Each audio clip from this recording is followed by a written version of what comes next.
Alright everyone, today I'm going to try to make a fire using bow drill. Now it is 7 degrees right now. I've never attempted bow drill in temperatures like this, but hey, that's why we're out here trying to do it, because I want to know.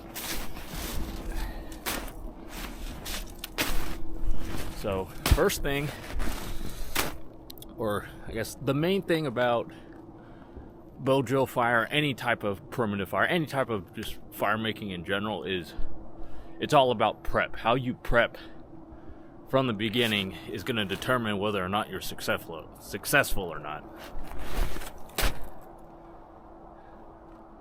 So I'm just going to look around in this thicket of trees and I'm going to see what we have to work with. Anytime you think that you might have to resort to any sort of primitive fire making, you want to have your eyes open and you got to be an opportunist. Anytime you see something that can help you make a fire, you need to grab it. Take it with you, hold on to it. That way you already have materials before you want or need a fire. Okay, now, because it's been snowing for a while, it's been snowing most of this week. Anchorage is actually, apparently this week, or at least last week, they broke one record for snowfall. And then it's dipped down. I don't think it's got below 0 yet this week, but I think it will tomorrow actually. Okay, just look here. This is all good dry material. Now we don't want to get the stuff that's too low, because that's going to have a lot of moisture in it. But this stuff up here that's pretty thin, it's not going to have a lot of moisture in it. And even if it did, it's so thin it's going to dry out pretty fast anyway. So I'm just going to collect up anything like this. So most of this stuff is going to be around the base of the trees that's shielded from most of the snowfall anyways. Like I said, it's been snowing a week, but you can still find this. Look, right under here, more small stuff. Alright, so I'm going to just go around and gather up as much stuff like this as I can. Alright, so see, more just dry grass right up underneath the tree. Gonna gather that.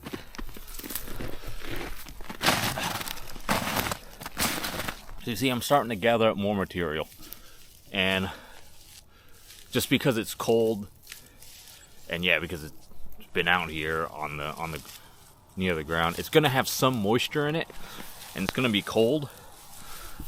I don't know if you can see, there's a little bit of snow in there. I'm trying to keep as much ice out of this as I can.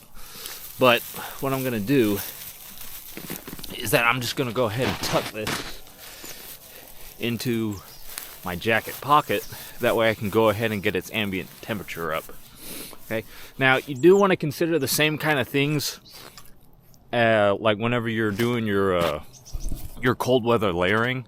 You know, one of the things you want to think about is making sure that your body gets moisture away from you. So whenever you're doing this, make sure you think about that, because you don't want to be stuffing ice and that melting right up against your body and then making you cold.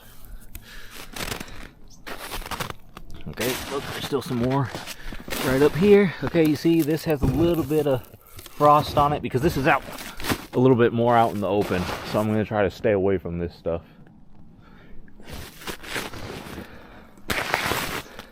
Okay, and then as far as our other materials,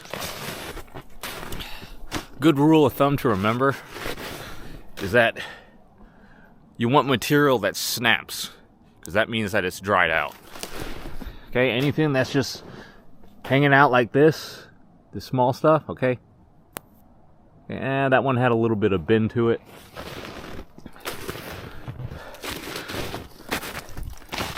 But this small stuff that's low, let's try it out. Okay, that one had a little snap. That one. Okay, did you hear that? Let's try it again. That's good. Now this stuff is a little big for what we want to initially start the fire, but as it catches on, this is the kind of stuff that you want. So you see, basically all this stuff down here is good. Now, I'm not actually going to build a full fire just because of where I'm at. I don't want to do that. But I will take it to at least to where we get a flame, or maybe just an ember. Since with a bow drill, usually once you get an ember, as long as you have your basic fire making skills down, and you have a good tinder bundle, a good bird's nest, as they call it, then once you're at that point, you're pretty much guaranteed to have a good fire. So I don't know if I'll take it that far. Again, whenever you're setting yourself up to make a fire, you want to be an opportunist. You want to find stuff that's good and ready to be used for a fire. Look at this stuff. Now, a lot of people get really hung up on what kinds of trees, what kind of wood is best for fire making. I'm not really that worried about what kinds of woods I'm using. To me, it's the properties of the wood that are more important than, you know, the actual specific species. Okay, so we want stuff that's light, kind of fluffy. Look at how thin that is. Look at how nice that peels off. Okay, that's what I'm looking for. Now, maybe that's a side effect of me growing up in Texas, and so, you know, making a fire is a lot easier whenever, you know, the outside temperature is already in the hundreds versus out here where you're in the single digits. But I don't think you need to be that worried about it. So I'm just peeling this stuff that's already coming off the tree. Look at how fine that stuff is. That's perfect. So just going around peeling a little bit of stuff, a little bit of that off. And that, along with the grass that we found, ought to help us out a lot. Again, want to stay away from the stuff that's at the bottom. Of course, we're just going around. And there's some nice sizable chunks that are coming off of here.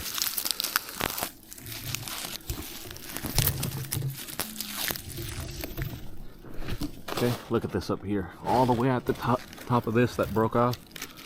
Look at that. Okay, that's actually a little thick.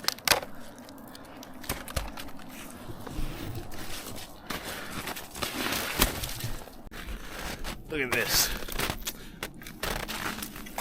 This branch broke off. It's dead, but it got caught in the tree, so it's just been hanging. So it hasn't been sitting around in the snow.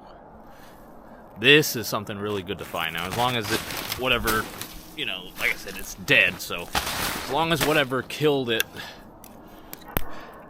didn't just totally rot the inside and make it super soft, this is going to be really good to use. Okay, and look, breaking off these little bits.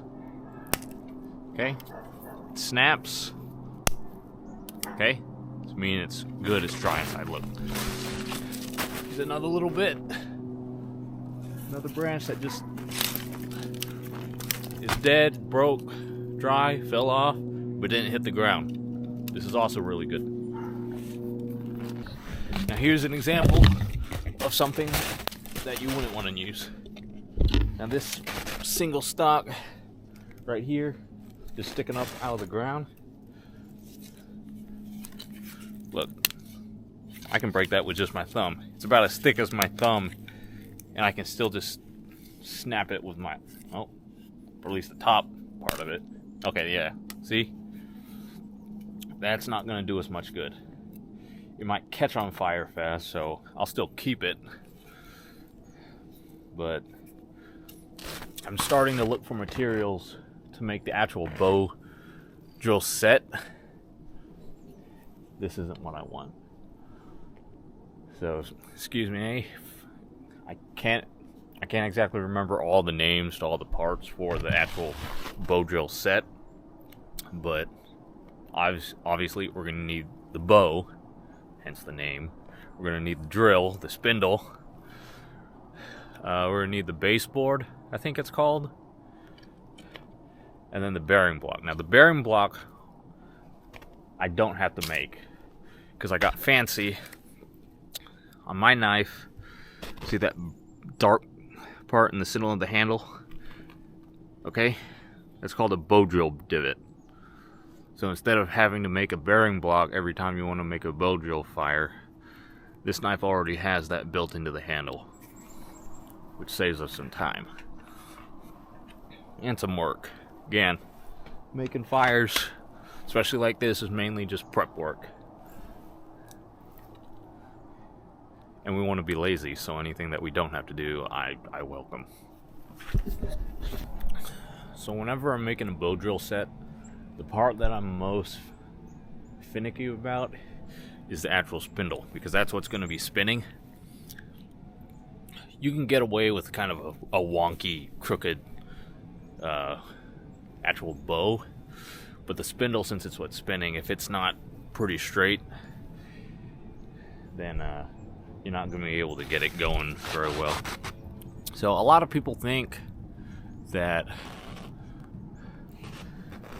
you know, you need it perfectly straight. You don't need that. You can actually get away with a little bit of a curve, but it just has to be shorter, which, again, my preference. I don't care to have a spindle that's all that long. Now you can see here, this is another section of a tree, of a branch that broke off and fell down. And yeah, it's not on the ground. And so you see, in these shorter sections, like if you were to just go from here to here, that's pretty straight. That's why I'm saying that a shorter spindle you can get away with. Now you see, if you were to have a spindle that went from here to here, now you got a more significant curve over a longer spindle. So that's why I like to keep mine kind of short.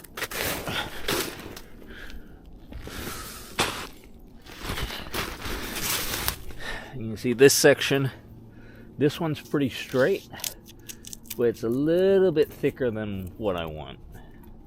But I'll go ahead and take that, just in case, because sun sets around 4. Yeah, around 4 o'clock here, so I want to try to get this done. Alright, so one of my all-time favorite just camping, bushcraft, whatever tools is one of these silky saws. I put off getting one of these forever, and I regret it so much. These things are incredible. The Japanese, they only cut on the pull stroke.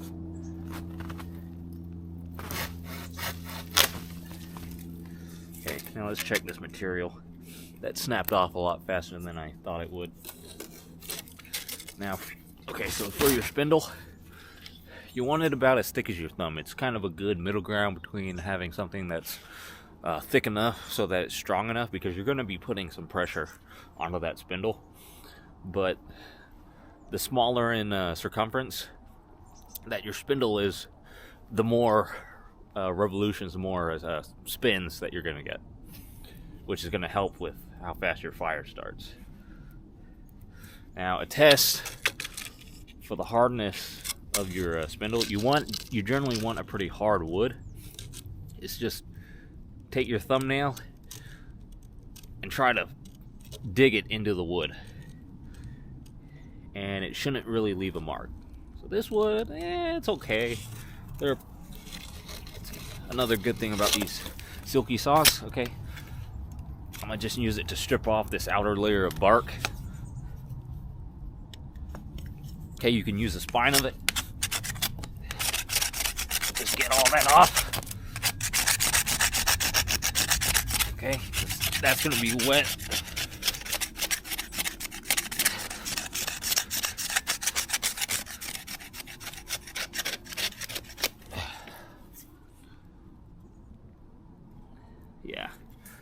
So this is a decent hardness.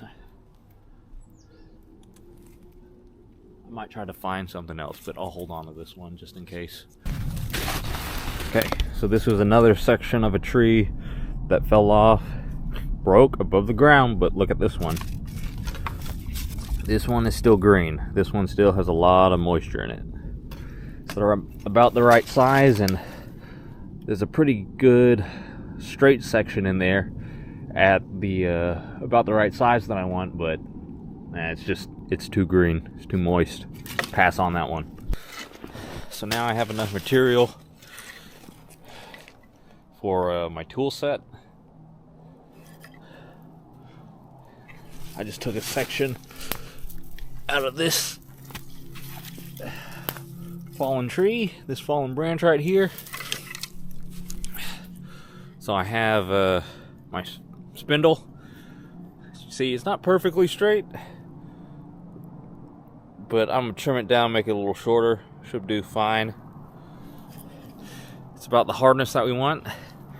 Okay, I can bite into it. Doesn't even really leave that much of a mark. And then this we're going to use for our baseboard or hearthboard, whatever you call it. I can't remember. Again, going to cut it down to a smaller, more workable section. But if you look at it, where it broke, that's nice. That's some good wood that we want. All right. And then we're just going to grab a branch for our bow. Again, don't need to be too picky about that one. And then we can actually get started with making the fire. Alright, so we're going to go ahead and get started on actually prepping the different components to the bow drill set. So again, you want to set yourself up for success. Been snowing, we want to separate what we're doing from the snow, from the moisture on the ground, because that's going to come up and make this a lot harder. So I'm going to just use this tarp that I keep in the back of my car. I'm going to set that out. Okay, I'm going to get the spindle ready first. So the tools I'm going to be using, got my silky saw, got my knife. This particular model is a SE Laser Strike, I believe. And I also usually keep my Leatherman on my sheath. Okay, I keep my cutlery together, which, you know, has the potential for some downsides, but to me it makes sense to keep them together. And this sheath setup that I have, along with this pouch, I consider it as part of my I guess I hate all these special terms for this stuff, but base layer. This is the stuff that's always going to be on me, pretty much no matter what else, because this stuff is not coming off unless I'm stripping like the clothes I'm actually wearing. It's not gonna I'm not gonna have to worry about not having it if I take my backpack off or something like that. So Leatherman. All right, let's go ahead and get started with this. So the spindle, we're just gonna go ahead and get rid of all this material that's on the outside of it. Now, this, I was kind of short on material. Well, this wasn't the best material probably to use, but I was running out of time. Sun is setting. I want to get this done. So it's a little bit thicker than what I would normally want. Normally you want it about the size, the diameter of your thumb. It's about there, maybe a little bit thicker. But I'm just gonna get all this bark, all this moist stuff off of it. Any big burrs, any big lumps in it, I want to get rid of it. And you see, all I'm using is the spine of my knife, the spine of this silky saw, which is also why I really like this. This is a fantastic scraper. Okay, you could do it with your knife blade, but you know, save your blades for the most important cutting. I'm a stickler whenever it comes to that. The knife that's on my Leatherman, I can pretty much count on one hand how many times I've actually used it to cut things. I use the scissors, I use the pliers, I use the saw, I use every other tool on my Leatherman very regularly. I don't use the knife unless I really, really, really have to. So you could do that with your blade, but try to use the spine of your knife. The spine on these Essees, just the coating that they have on them makes it a little bit more difficult. So that's where the Silky really shines. I'm gonna get all that crap off.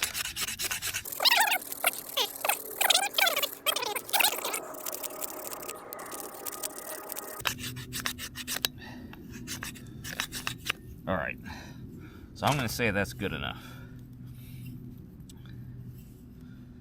Okay, so I cut this at a little bit of an angle whenever I first got it, but I'm just gonna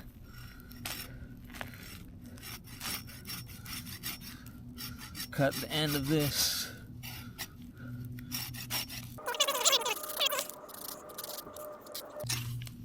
Okay. Yeah, that's not all that brown. It's kind of ovalish.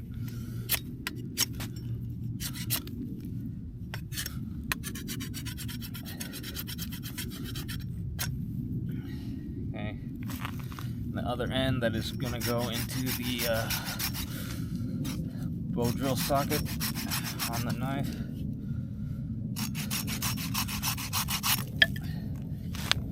Cut that off. Okay. And normally your spindle, like 10 inches long, but again, if you have trouble finding a straight stick that long, if you go with something shorter, you can get away with it.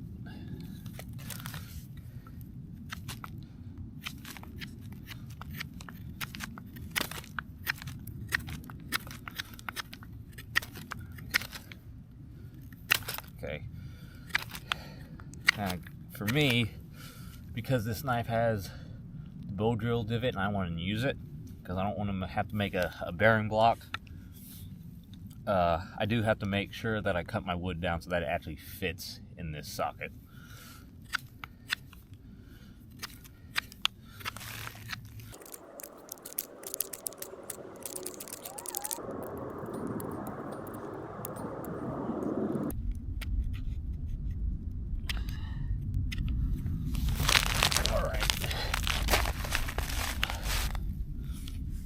Okay, so now I have it so it'll actually fit in there. I'm just gonna go ahead and round off the edge, the end of this so it'll actually fit.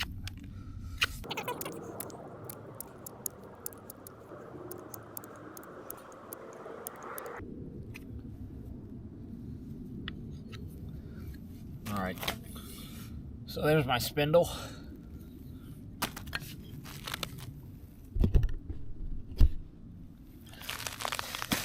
Now let's work on this bearing, or my base board. And I want it to be flat, starting out with this. I'm just going to cut this down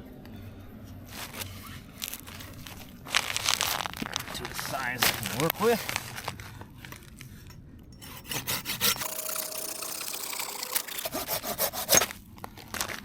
Okay, I need a flat piece, so I'm just going to baton this.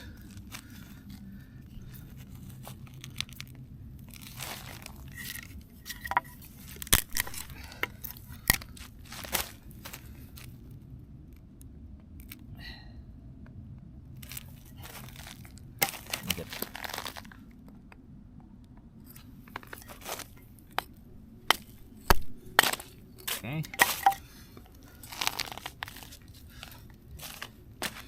I want this about, I'm gonna go about 1/2 inch thick.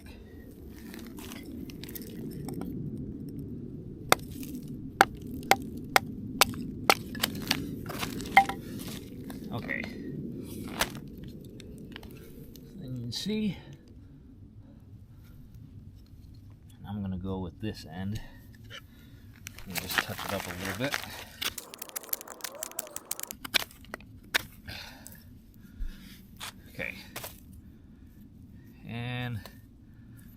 I could probably use this as my transfer board.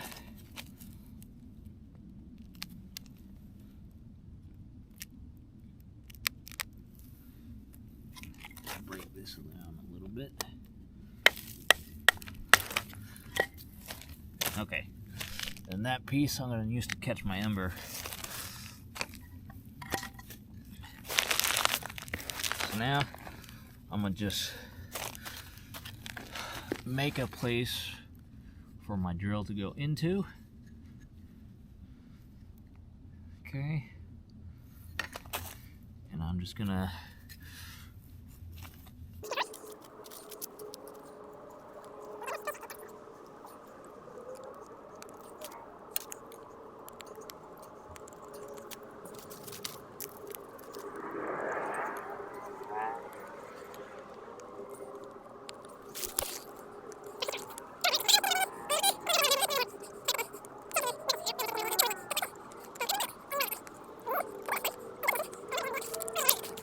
okay, so that's good enough for now. So we're gonna make our bow. So paracord, a length of rope, a length of string, whatever, is something that I always have on me, and I usually have multiple that I have access to at any given time. I usually have one in like a little in my man purse, but I usually throw a bit in my pocket. There's some in the car, of course. Just, you never know what you'll need it for. You know, a lot of people say, oh, you know, you can use your boot laces, your shoe laces. Like, yeah, you can, but why would you not just carry some extra rope with you? Okay, so a lot of people like to need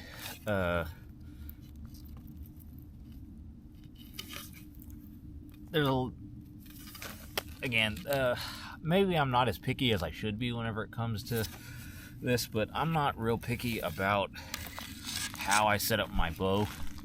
You see, I just tie a bowline, and I just loop it around one end. For your bow, usually the rule is you want it as long as your arm. Usually I go a little bit longer.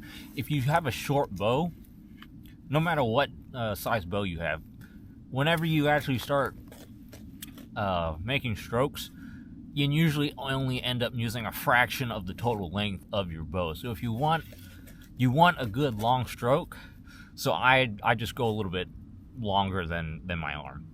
Now, you don't want it too long because then it gets too hard to control, and stability is pretty important.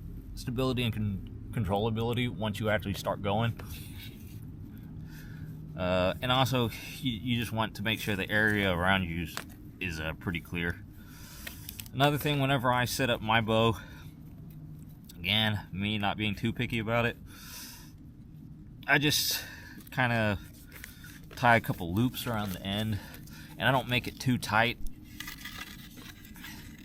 because as I'm going, I just kind of use my finger to adjust how tight the rope is. So, as you see, I just picked out a stick, I cut a section so I have kind of a handle, and it makes it easier, makes it more controllable. So, right now, I'm gonna do the initial burn-in into my board. So, again, my knife is gonna be my it has my other point for the it has the bow drill divot, whatever. Okay, so I'm just gonna loop this up and through. Okay. Now you want it, whenever you put your spindle in, you want it pretty close. Let's see, it's a little bit too tight. Okay, loosen it up a little bit. Set it close to your handle. That way you can hold all of it together. If you set it out here, then you'll be doing this weird thing where you're trying to juggle all the bits of your bow drill. Okay, so I'm gonna put my foot on the baseboard. I'm gonna brace this arm up against my leg, and that's gonna give me more stability. Okay, so just the initial burn in. Okay, no need to go fast. Okay, see, I'm able to talk. I'm able to have a conversation. No, see, it slipped out there.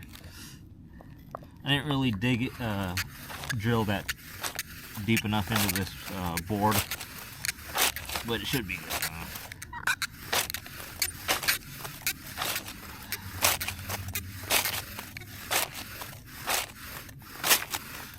Just full strokes. No point in just, you see this a lot whenever people get started, whenever new people try it. Nah. Just slow, long strokes.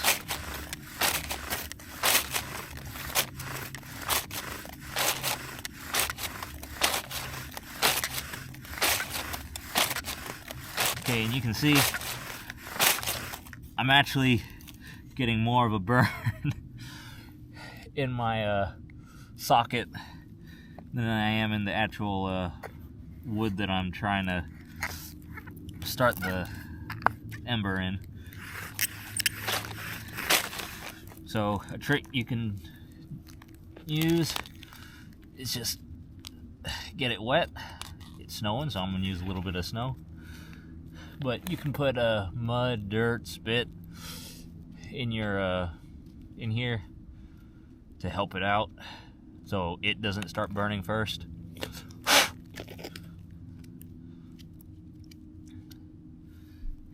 They have there are other knives that actually have a they're on ball bearings, the socket, so you don't have this problem. Most of those knives cost more than what I'm willing to pay for.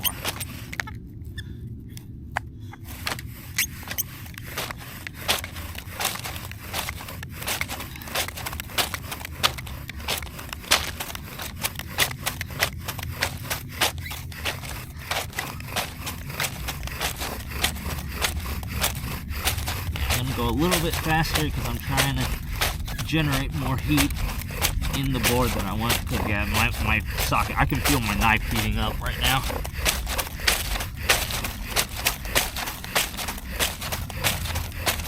Okay, but you can see now it's starting.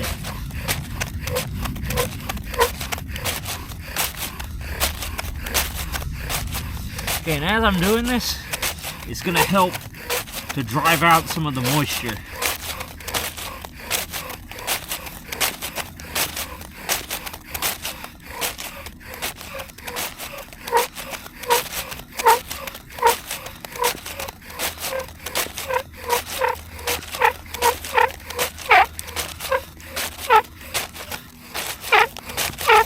Smells good.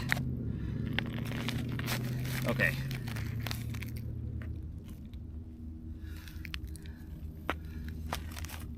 Yeah, that kind of took a lot out of my socket. Okay, you can see we burnt in, and see all that material? That is what our ember is going to burn once we actually go for the ember. Right now, again, we're just burning it in, making that socket. Okay, so now that we got that, we're going to go ahead and make the pocket for where our material will catch. So we're going to cut into this. We're going to make a V for all that sawdust, all that wood dust to fall into.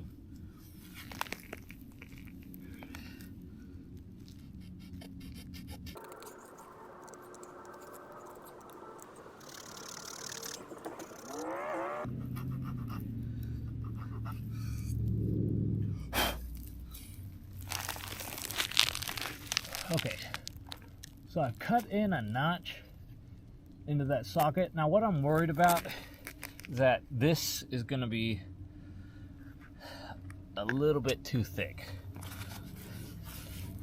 I went for a thicker board. I made a thicker board just because I didn't want it to break. But the downside of it is that I have to fill up most of this space with dust, with wood dust, before it will form an ember. Okay, because that dust that you create is the fuel. Okay, whenever you make a fire, what do you need? You need oxygen, you need heat, you need fuel. That's where the fuel is going to catch. Okay, so whenever we're working the bow drill, whenever we're working the drill, it's creating the dust, which becomes the fuel. It creates the heat, and then of course just the air. Oxygen is all around us. So, I don't know. Let me cut away at that a little more.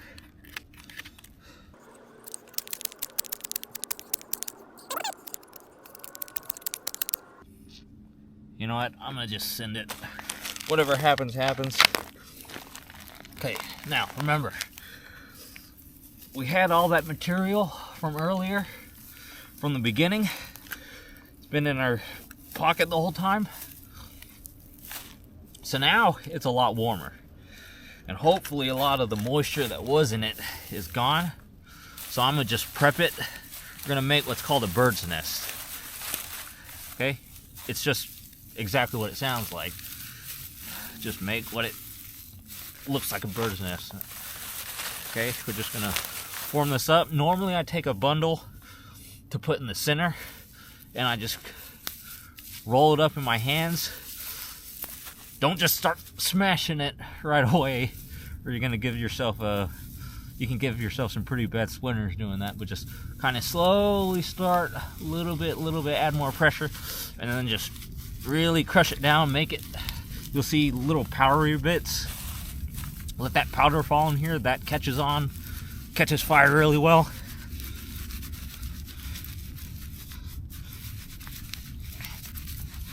Okay, yeah, see how dusty and fibery that is? That's what we want.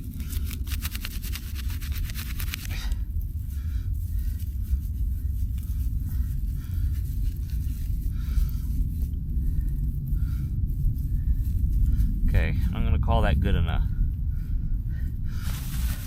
I really don't like to be on the side of just good enough, especially in these conditions, but we're kind of running out of time. Okay, so before we did the initial burn-in, now we're gonna actually go for an ember. This is where it becomes really important to set ourselves up for success. Okay, so we have our tinder bundle, our bird's nest.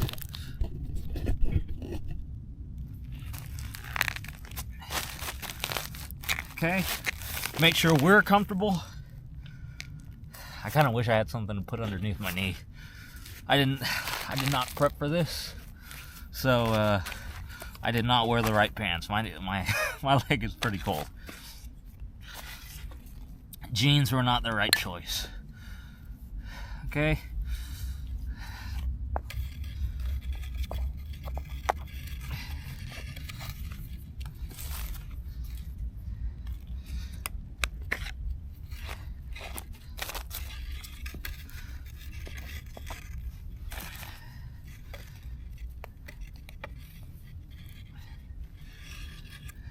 Okay, here's our transfer board. That's going to go underneath.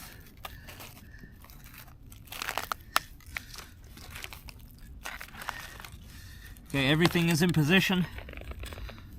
Let's hope for the best.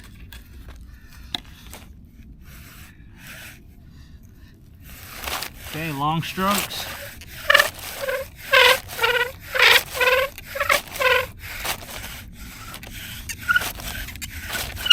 Not adding pressure. All we're doing right now is making material to burn.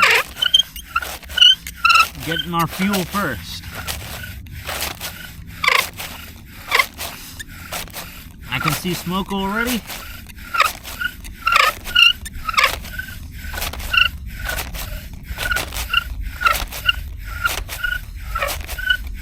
Okay, this is just going to give it time for the moisture to get out of it anyways. Definitely getting more friction now.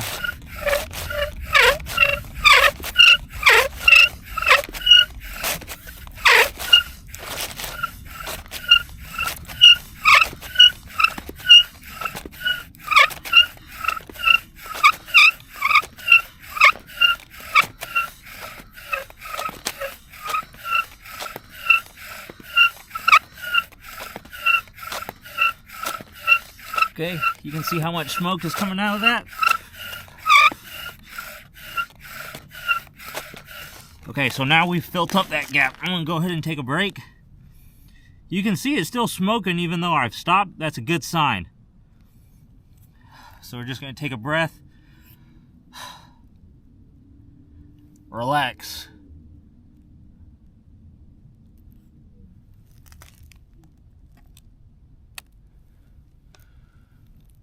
Okay, it looks like the, man, my main camera is done. Hold on. Of course this would happen.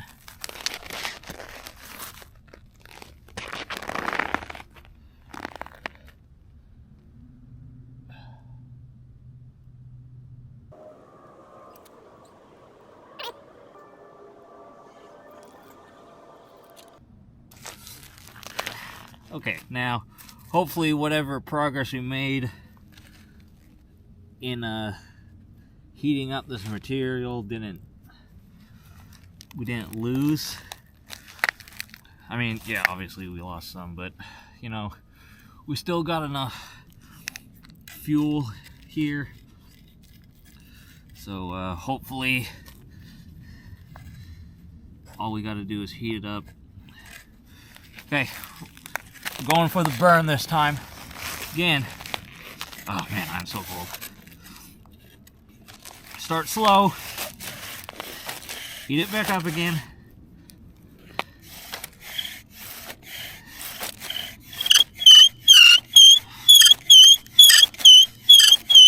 Okay, see, we barely started. We're already getting smoke.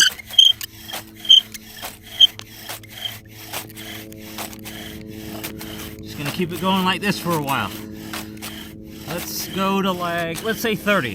1, 2, 3, 4, 5, 6, 7, 8, 9, 10, 11, 12, 13, 14, 15, 16, 17, 18, 19, 20, 21, 22, 23, 24, 25, 26, 27, 28, 29, 30. Now let's keep going a little bit.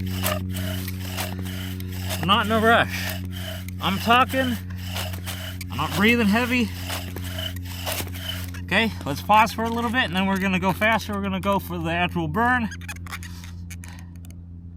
Okay, let's go. Not too fast, but more pressure, more speed. Remember, use the whole bow. That's usually where I mess up.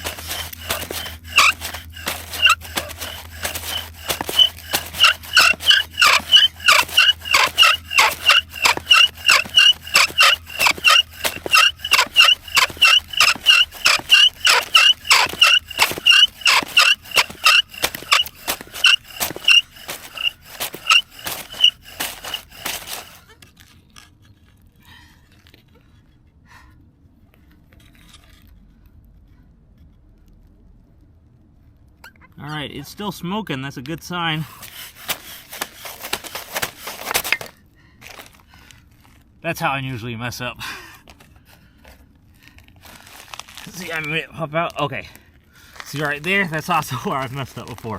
Whenever you step off of your board, it's really easy to accidentally just kick everything away. Did we get an ember?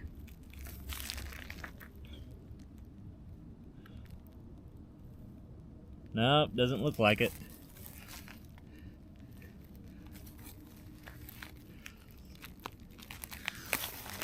Let's see if we can burn in more.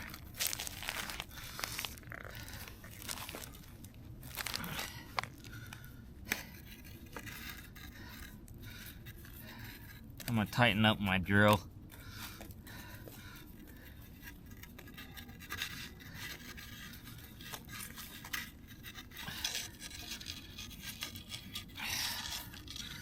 Did I mention that it's cold? Oh man.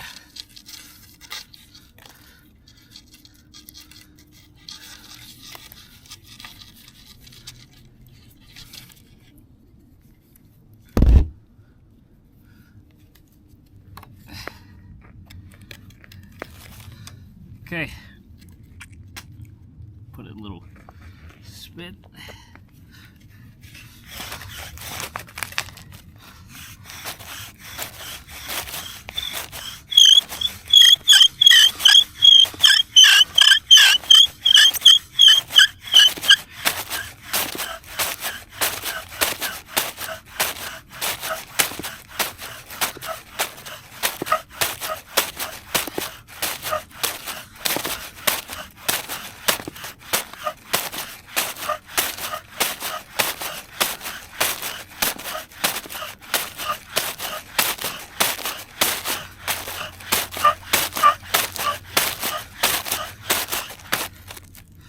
Whew. See, now I'm getting tired.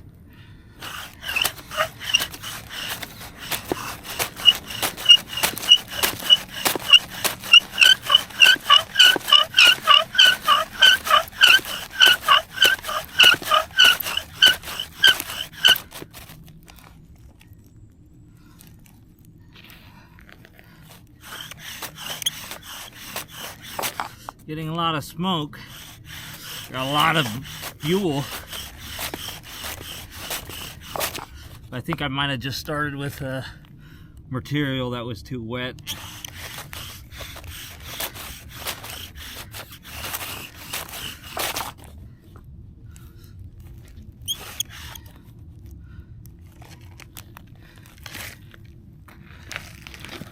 We might have something here.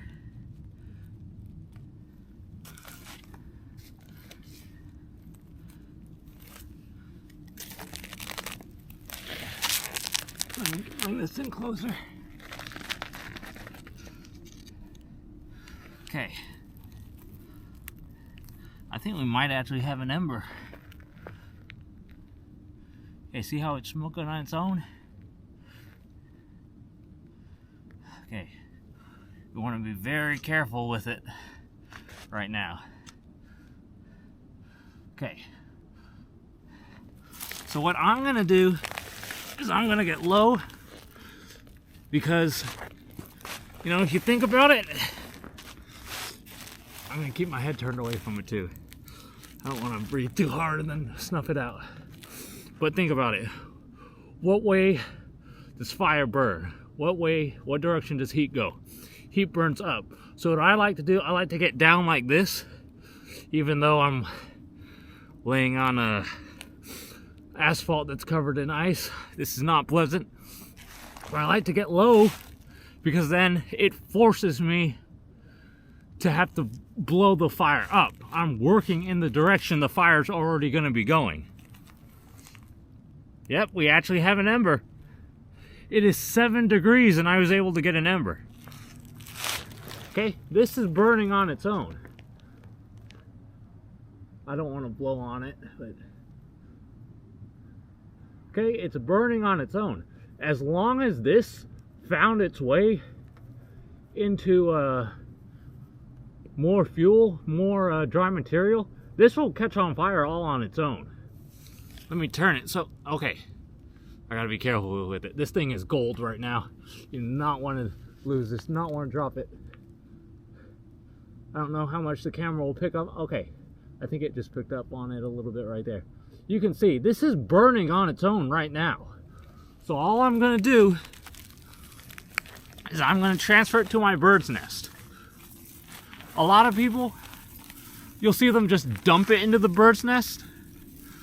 Okay, I like to put my bird's nest over it, then I flip it into it. Okay, now, like I was saying, okay, I don't want to burn my tarp, so I'm going to go ahead and move it. I'm not gonna build this into a full fire. I'm just gonna get flame.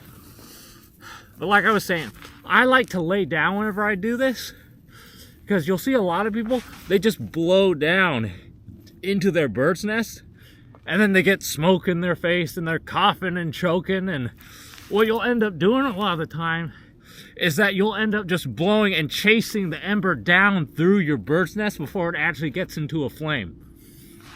If you lay down, you work in the direction that it's actually going, you won't have that problem. You won't have smoke coming into your face. You can see it's still smoldering. I could just leave it like this and it'll catch in a flame.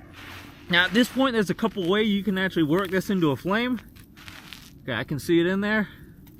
You can either blow, which is what I'm going to do, just because it's faster, or you can wave it around back and forth.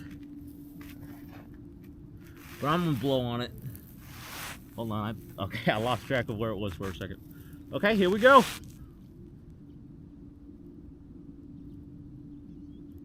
Okay, see all that smoke?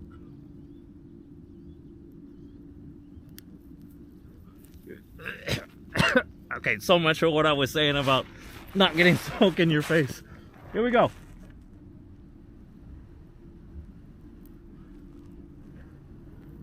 Okay, there we go. There's a fire. You throw that into any, just, you know, the same way that you'd prep any fire that you want to make. 7 degrees. This is my first bow drill that I've tried since I've come to Alaska. I wasn't even super impressed with the material that I gathered, okay? Like I said, I was in a rush to get this done. There was a lot more moisture in the materials that I used than I wanted. We were still able to get flame. I am very happy with this. Okay, like I said, I'm not gonna build a full fire. I'm gonna just let this burn out. I gotta be responsible. I'm in a church parking lot right now.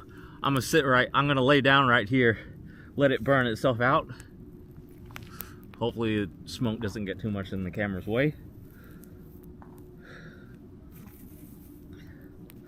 Well, you can see, you can do this. It doesn't take that much. I don't know how long it took, but that was my first try. I am very impressed with this. You saw the camera. I had to stop and delete a whole bunch of stuff real quick so I could get enough room to record. I don't even know if I'm talking to a camera that's recording right now. But yeah, get out, try this stuff. You can do it, okay? Oh my gosh, quit focusing on things that don't matter, okay? It is, like I said, it is 7 degrees outside. This is weather that people die in because they don't know how to do stuff like this. You can argue about chest rigs versus plate carriers and barrel lengths and LPVOs versus red dots, okay? That's not gonna save you in a situation like this or in conditions like this, okay? Get out, do the things that matter. You know, I'm gonna try to do more kinds of stuff like this. I hope that you enjoyed watching this. Again, I'm new to this.